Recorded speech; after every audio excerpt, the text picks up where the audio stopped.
오늘 우리 마가복음 12장 13절에서 우리 27절까지 말씀을 봤습니다. 마가복음 12장 13절에서 44절까지 말씀을 보시면 예수님께서 나귀를 타고 예루살렘에 입성하신 후에 특별히 성전에서 행하신, 예수님이 성전을 중심으로 성전에서 행하신 가르침에 대해서 어떤 일들이 있었는가를 이렇게 우리에게 가르쳐 주시는데, 특별히 오늘 13절에서 34절까지가 한 묶음입니다. 13절에서 34절에는 예수님이 여러 질문들에 대해서, 또 여러 사람들의 질문들에 대해서 대답하시는 모습, 그것을 보여주고 있고, 35절에서 40절 말씀은 사람들에게 하나님의 말씀을 선포하시는 그런 모습들, 그리고 마지막 41절에서 44절까지에는 사람들, 무리들 말고 제자들만 따로 불러 제자들에게 주신 가르침에 대해서 이야기하십니다. 그래서 12장은 그렇게 구성되어 있습니다. 13절부터 34절까지가 한 묶음, 35절에서 40절까지가 한 묶음, 그리고 41절에서 44절까지가 한 묶음입니다. 오늘 우리가 살펴보는 이 본문은 예수님께서 여러 가지 질문들을 받으십니다. 그리고 그 질문에 대한 대답들을 적어 놓고 있습니다. 바리새인들, 또 헤롯 땅, 또 사두개인들, 그들이 예수님께 질문합니다. 당연히 그 질문은 좋은 의도를 가진 질문은 아닙니다. 오늘 13절 말씀을 보시면 그들이 어떻게 하려고? 책 잡으려고, 예수님을 책 잡으려고, 또는 예수님을 난처하게 하려고, 또는 예수님을 넘어지게 하려고, 예수님을 시험하려고 여러 질문들을 했던 것을 볼 수 있습니다. 같은 이야기를 적은 누가복음이나 또 마태복음에 보면 올무를 놓듯이, 혹은 사냥꾼이 사냥감을 기다리듯이 엿보다라는 단어를 쓰면서 이들이 좋은 의도로 예수님께 접근하지 않았다는 것, 그리고 그들이 정말 궁금해서 예수님께 이것을 묻지 않았다라는 것을 드러내고 있습니다. 그러나 오늘 우리가 읽었듯이 예수님은 그들의 그러한 질문들, 넘어지고 올무에 빠지게 하고 또 난처하게 만들고 책 잡게 만들려고 했던 그런 질문들을 지혜롭게, 지혜 있게, 그들이 놀랄 정도의 대답들을 하시는 것을 볼 수 있습니다. 오늘은 앞에 있는 두 가지 질문에 대해서 살피고자 합니다. 첫 번째 질문이 무엇이었습니까? 바리새인들과 누가 같이 갔냐면 헤롯 당원이 같이 갔습니다. 이 바리새인과 헤롯 당원은요, 물과 기름이에요. 바리새인들은 어떤 사람들입니까? 바리새인들은 흔히 말하는 성경적인 중심을 가지고, 그러니까 그들이 말하는 성경이라는, 그러니까 하나님의 말씀을 중심으로 들고 있는 자들. 그래서 바리새인들에게 로마라는 것은 이스라엘을 압제하고 이스라엘을 어렵게 하는, 그래서 결국은 메시아가 오셔서 이 로마를 쳐부수고 메시아께서 우리를 구원하실 것이다 이야기하는 것이 바리새인이에요. 그런데 헤롯 당원들은 어떤 사람입니까? 헤롯이 아시겠지만 왕이잖아요. 헤롯 당원들은 로마에 빌붙어서 로마의 녹을 먹고 로마에 의해서 살아가는 사람, 로마가 잘 돼야 자기들도 잘 되는 사람들. 그러니까 바리새인들과 헤롯 당원들이 같이 어울린다라는 것은 사실 생각할 수 없는, 같이 있는 것, 평화롭게 같이 있는다는 것은 상상할 수 없는 일인데도 불구하고 오늘 바리새인들과 헤롯 당이 서로 연합했습니다. 무엇 때문에? 예수를 넘어뜨리기 위해서. 섞일 수 없는 이 두 그룹이 예수님 때문에 하나 되는 놀라운 일이 일어나는 거죠. 그리고 그들이 질문합니다. 무엇을 질문하죠? 우리가 세금 내는 걸, 로마에 세금 내는 것이 가하냐, 가한가? 우리가 내야 되느냐, 말아야 되느냐는 거죠. 이 의도는 너무나 당연합니다. 내야 한다라고 이야기하면 바리새인들이 주장했듯이 이스라엘 로마의 속국일 수밖에 없고, 로마의 황제인 가이사, 그가 신인 것처럼 행하고 있는데 그 신을 인정해 주는 것이 되고, 결국 그것은 하나님 외에 다른 것을 신을 인정하는 것이기 때문에 그것은 우상 숭배다. 그래서 로마에 세금 내는 게 맞다라고 하면 예수는 우상 숭배하는 자다라고 몰고 가는 것이고, 로마에 세금 내면 안 된다라고 얘기하면 헤롯 당원들이 가만히 있다가 그 얘기를 듣고 저는 로마에 대학을 선동하는 그런 선동가거든요. 그래서 정치 선동가로 몰고 가서 로마의 정권에 대항하는 자다, 흔히 말하는 열심당원들이다, 이렇게 이야기를 해서 그를 예수님을 잡으려고. 결국 예수님께서 받으신 이 질문은 올무에 걸리는 질문이죠. 무엇이라고 대답하던 간에, 어디를 대답하던 간에 예수님을 넘어뜨리기 위한 그런 질문이었습니다. 예수님은 이 질문 앞에, 양자택일 앞에 예수님이 어떤 대답을 하십니까? 바로 제3의 대답을 하시는 거예요. 그 대답이 우리가 잘 알고 있는 17절 말씀이죠. 가이사의 것은 가이사에게, 하나님의 것은 하나님께 바치라 라는 것입니다. 근데 이 내용은요, 우리가 너무 잘 아니까 가이사의 것은 가이사에게 주면 되고 하나님 건 하나님에게 드리면 되는 거예요. 세금은 세금대로 내고 헌금은 헌금대로 내라 라는 이야기로 오해하기 쉽습니다. 그 얘기가 아니에요. 이 이야기는 그런 이야기가 아닙니다. 우리 이 이야기를 듣고 우리 국가에 내는 세금 열심히 내고 11조도 열심히 하고 감사헌금도 열심히 하고 이렇게 하면 안 됩니다. 이거 아닙니다. 그 내용이 아니에요. 가이사의 것은 가이사에게, 하나님의 것은 하나님께 드려라. 그 중간에 우리 한글은 이렇게 생략되어 있지만 사실은 원어로 보면 여기에 접속사가 하나 있습니다. 카이라는 접속사가 쓰였어요. 그러나라고 해석해야 합니다. 가이사의 것은 가이사에게, 그러나 하나님의 것은 하나님께로 번역되는 것입니다. 예수님께서 이 대답을 하신 것이 무엇이냐면, 가이사의 것이니까 당연히 가이사에게 세금 내는 건 당연하다. 그러나 하나님의 것은 하나님께 드려야 한다. 이 말은 가이사의 것 가이사에게 주는 것 맞는 말이지만 그 뒤에 가이사도 하나님 거 아니냐? 결국 하나님이 가장 크시다라는 이야기예요. 세금 열심히 내고 헌금 열심히 해라는 얘기가 아니라 가이사도 결국은 하나님께 속한 것이, 모든 것이 하나님의 것이다. 결국 우리가 해야 할 것은 하나님을 섬기는 것이다. 너희 이야기한 대로 이원론적으로, 이분법적으로 이야기하는 것이 아니라 모든 것은 하나님의 것이니 하나님을 섬기는 것이 합당하다라는 대답이라는 것입니다. 하나님을 제외한 두 번째 가치가 있을 수 없습니다. 하나님보다 앞서는 가치가 있을 수 없습니다. 모든 것은 다 하나님께로만 향해야 한다는 것입니다.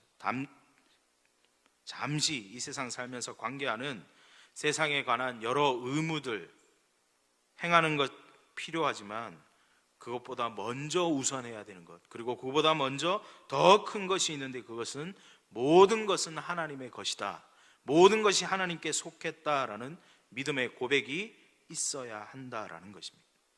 나의 생명, 나의 시간, 내가 가진 것, 내가 수고해서 얻은 것이라 할지라도 이 모든 것, 내가 누리고 있는 모든 것, 내가 가지고 있는 모든 것 내 것이 아니라 하나님의 것이다. 우리는 그저 하나님의 영광을 위해 이것을 받아서 쓰는 청지기일 뿐이다 라는 것을 기억하라는 것이죠. 세금 드리는 것, 그게 문제가 아니라 그 세금도 하나님 거다.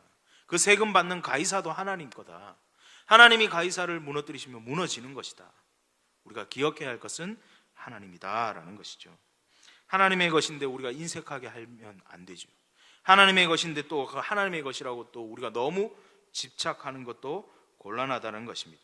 헌신하고 봉사하고 사랑하는 것, 아까운 것이 아니라, 내 것 쓰는 것이 아니라 하나님의 것을 내가 청지기로 받아 쓰고 있다라는 것을 기억해야 하는 거죠. 하나님의 것을 가지고 하나님의 영광을 위해서 쓰는 것이 중요하다는 거예요. 우리가 하나님의 것을 가지고 어떻게 사용하고 있느냐, 무엇을 쓰느냐가 아니라 어떻게 그것으로, 그리고 하나님께 영광을 돌리고 있느냐, 우리가 그걸 기억하며 나가기를 소원합니다. 우리의 우선순위는 하나님입니다. 모든 것은 하나님입니다. 우리가 그것을 꼭 기억하며 나아가기를 소원합니다. 두 번째, 오늘 질문 누굽니까? 사두개인들이에요.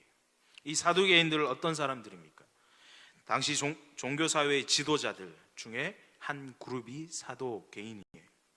이들은 정치적인 기득권에 강한 집착을 가지고 있는 매우 현실주의적인 사람들입니다. 그래서 이들은 한 손에는 성경, 근데 그들이 인정하는 성경은 모세오경밖에 없습니다. 그래서 한 손에는 모세오경을 들고 다른 한 손에는 세상의 권력, 세상의 부, 그것을 붙들고 붙잡고 살아가는 사람들. 이들이 사두개인들이에요. 바리새인들하고는 좀 다르죠. 그래서 이들의 믿음, 이들의 신앙은요, 철저하게 현실적이에요. 자신의 삶을 만족시킬 수 있는, 자신의 지위를 유지할 수 있는, 자신의 신분을 보장할 수 있는 그런 믿음, 그런 신앙. 그러니까 믿음과 신앙이 자신을 유익해 하는 수단에 불과한 사람들, 수단으로 삼는 사람들이 바로 이 사두개인입니다. 그래서 그들은 하나님을 믿는다라고 이야기하지만 무엇은 믿지 않는다? 부활은 믿지 않아요. 자기 생각과 이성과 자기 경험과 자기가 가진 지식과 자기가 배운 걸로는 사람이 다시 살아난다는 건 말이 안 된다. 말이 안 되는 일을 믿는 것은 잘못됐다. 그건 믿음이 아니다. 그건 광신이다. 그것이 내 삶을 현실적으로 좋게 해주지 않으니까 그건 버리는 거예요. 부활 이런 건 버리는 거예요. 없다라고 이야기하는 거예요. 거부하는 거예요. 그들은 믿음을, 신앙을 철저하게 세상하고 절충한 자들이에요. 믿을만 하면 내 이성과 내 생각과 내 감성과 내 감각과 내가 동의할 수 있을 때 믿는 거예요. 그들이 사두개인이었습니다. 사두개인에게는 부활신앙, 부활교리는 현실적이지도 않고 어디 동화 같고 신화 같고 받지 않아야 될 것으로, 어리석은 것으로, 잘못된 것으로 여기는 교리 정도. 그래서 그들이 예수님을 시험하고자 오늘 질문을 던집니다. 질문 내용이야 뻔한 내용이죠. 형제들, 7 형제들 중에 결혼해서 자식 못 갖고 첫 형이 죽고 둘째, 셋째, 넷째, 다섯, 7째까지 다 그렇게 한 여자랑 결혼해서 다 애를 못 낳고 죽었다가 부활하면 그럼 이 여자는 누구 부인이? 누구 부인? 이게 말이 안 되는 거다라는 걸 얘기하는 거죠. 이런 이야기를 했어요. 예수님이 뭐라고 답하실까? 뭐라고 답하실까? 첫째라고 하기도 그렇고 둘째라고 하기, 셋째라 그러면 안 되고 다 관계없다고 얘기해야 되나? 예수님이요 24절 이하에 그들에 대해서 뭐라고 평가하십니까? 그들은 하나님의 말씀을 모른다. 하나님을 알지 못한다. 하나님의 말씀도 모르고 하나님도 알지 못하는, 조금 격하게 표현하면 무식한 것들이다 라는 것을 이야기하셨어요. 하나님의 부활의 능력, 하나님의 부활의 신비, 아무것도 모르는 어리석은 자들이다 라고 말씀합니다. 결국 예수님이 얘기하시는 것이 무엇이냐면, 지금 이들이 하나님의 능력을 어디로 한정하고 있어요? 사두개인들의 특징이요, 사두개인들은요 하나님의 능력을 자기가 아는 능력 선을 그어버렸어요. 자기가 이해할 수 있는 수준으로 하나님을 낮춰버렸어요. 그러니까 부활 문제를 이야기할 때도 자기들이 이해하기에는 이게 이해가 안 된다. 그러니까 부활이 있을 수가 없지 않냐. 그저 자기들이 아는 세상의 가치관으로, 세계관으로, 그 아래로 부활을 내려왔어요. 그러니 부활은 말이 안 되는 거죠. 그러니 하나님의 능력은 말이 안 되는 능력인 거죠. 자기보다 못한 능력을 가진 것이 하나님인 거죠. 그래서 이런 말도 안 되는 질문을 할 수밖에 없는 거죠. 부활을 단순히 이 세상을 살다 죽은 후에 다시 깨어나서 그 삶을 그대로 영위해 가는, 세상의 삶과 조금도 다르지 않은 것으로 인식하는 거예요. 그러나 우리가 알듯이 부활은요 이 삶이 끝나고 이 생의 삶이 끝나고 또 그 삶이 이어지는 삶이 아닙니다. 잠시 기절했다가 깨어나서 다시 살아가는 삶이 아니라는 거예요. 부활은 하나님의 능력이에요. 단순히 인간의 삶이 연장되는 것이 아닙니다. 하나님의 능력으로 신령한 몸을 입게 돼요.